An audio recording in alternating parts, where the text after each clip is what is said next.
দুনিয়ার সবচাইতে ক্ষমতাধর এই যে ট্রাম্প ক্ষমতায় আইছে, আওয়ামী লীগ দেখলাম ভালোই নাচতেছে, হেরা খুব খুশি, মনে হইতেছে হেরা ক্ষমতায় বসছে। হেরার বুবুরে বলি ট্রাম্প খুব পছন্দ করে, এখন বুবুরে তারা লই আইব। হ্যাঁ, দুনিয়াবি খাহেসাত পূর্ণ করে নেওয়ালারা এরা দুনিয়াদারদেরকে ভয় পাবে। এই আজকে একটা থিওরি বলে যায় আপনাদেরকে বাবা, দুই কারণে মানুষ দুনিয়াদারদেরকে সম্মান করে। কয় কারণে? কয় কারণে? কয় কারণে জানা দরকার। দুই কারণে দুনিয়াদারদেরকে মানুষ সম্মান করে। কয় কারণে?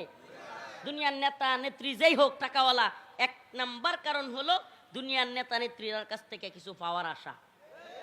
সামসামি করে, সম্মান দেখায়, কিনলে গিয়া অন্তর থেকে না, কিনলে গিয়া কিছু চাকরি পাওয়ার আশা, এলাকায় নেতামি পাওয়ার আশা, টেন্ডার পাওয়ার আশা, কিংবা যে কোনো কিছু পাওয়ার আশা।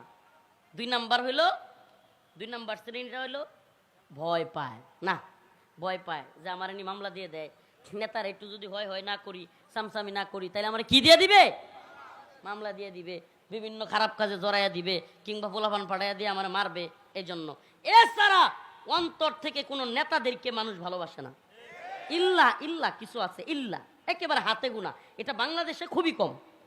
এত ভালোবাসে, এত এই শেখ মুজিবুর রহমান রে একেবারে এই পিতা সেই পিতা, ভাস্কর্যের মধ্যে, টাকার মধ্যে, রাস্তার মুড়ে মুড়ে, মূর্তির মধ্যে, অফিসে, আদালতে, ছবিতে, সব জায়গায়। তো 16 মিনিট গেছে না, 16 বছরের ক্ষমতা, 16 মিনিট যাইতে পারছে না, কল্লা দইরা মারো টান, মুজিব হয়েছে খান খান। কি এর ভালোবাসা আমার এখন? কয়জন গেছে মূর্তি ফিরাইতে আমরা দেখান? কয়জন গেছে? আগে কি করতো? মুজিবের মূর্তির সামনে গিয়া দোয়া পর্যন্ত করছে না? বুঝেন তো, এটা মন থেকে সম্মান, মন থেকে মোহাব্বত। এগুলো বুঝতে হবে। মন থেকে মোহাব্বত নাই। নেতা নেত্রীদেরকে মানুষ মন থেকে ভালোবাসে, এটা হাতে গোনা 2-4টা লোক হইতে পারে, খুবই কম সংখ্যা। উত্তাল হয়, টাইম আছে ক্ষমতার মিয়া। আল্লাহ রসুলের জন্য সমস্ত উম্মত জীবন দেওয়ার জন্য ফিদাকা আবি ওয়া উম্মি ইয়া রাসূলুল্লাহ মান সাব্বা নাবিয়ান ফাকতুলু, একেবারে গর্দান ফেলে দেওয়ার জন্য শত শত কোটি মুসলমান তৈরি হয়ে যায়। কোন টাকার দরকার হয়?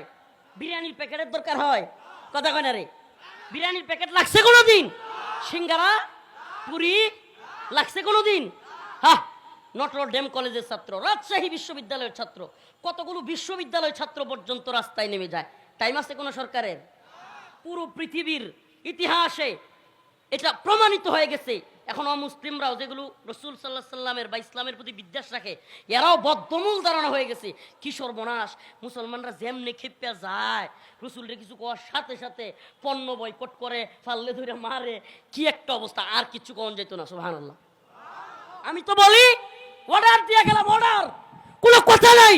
রসুলরে নিয়ে কেউ কটূক্তি করলে, লতিফ সিদ্দিকী হোক, অমুক সিদ্দিকী হোক, ইসলাম রে নিয়ে রসুলরে নিয়ে কিছু বলবে, সাইজ করে দিবেন। টাইম নাই কোনো ব্যক্তির। অর্ডারের আসামি হলে আমরা হম ইনশাআল্লাহ, রাজি আছি। রসুলের জন্য অর্ডারের আসামি হইতে আমরা কি আছি? রাজি আছি। এটা আমার বলার দরকার নেই। রসুলরে নিয়ে কিছু বললে মুসলমানের অন্তরে বাপ মারে বলার চাইতেও বেশি লাগে। এই ভালোবাসা টাকা দিয়ে কিনা পাওয়া যায়? তাইলে সফলতা কোন পথে? সফলতা হলো আল্লাহকে মানার পথে।